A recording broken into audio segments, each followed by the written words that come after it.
ఇంకొక వారం 10 రోజుల్లో ఆయన ప్రభు దగ్గరికి వెళ్ళిపోతాడు. అలా పిడికిలు బిగించి గడగడ గడగడ ఉనికిపోతుంటే చెయ్యి పిడికిలు ఇట్లా బిగించి పట్ట పట్ట పట్ట పళ్ళు కొరుకుతున్నాడు. అన్నా అన్నా అన్నా అన్నా అంటే కళ్ళెత్తి పచ్చగా కళ్ళు, ఒళ్ళు గొల్లైపోయింది, పచ్చగా కళ్ళు.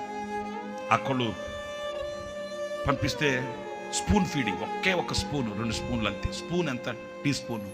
మెత్తగా ఆ కళ్ళు ఏదైనా పంపిస్తే మెత్తగా వండి దాంతో 2 స్పూన్లు. ఆ 2 స్పూన్లు తినే దైవజనుడు ప్రభు కొరకు వెలిగిన తారది. ఆ 2 స్పూన్లు తిన్న వ్యక్తి పిడికిలు బిగించి పళ్ళు పటపట పట్ట కొరికి అంటాడు, ప్రభు నన్ను ఒక్కసారి మరలా ఒక అవకాశం ఇస్తే భారతదేశాన్ని ఒక ఊపు ఊపాలి. నేను అనేది ఆయన ఘనత కొరకు కాదే, ఆయన ఘనతను ఆశించేవాడైతే ఆయనకి దేవుడిచ్చిన ఈ పరిచర్యను బట్టి అతిశయించేవాడు.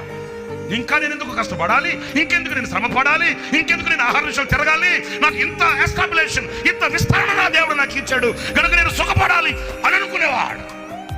ఆయన మనసులో అది లేదు, ఆయన ప్రయాసపడాలి. అందుకే దేవుడు సన్మానించాడు యేసన్న గారిని.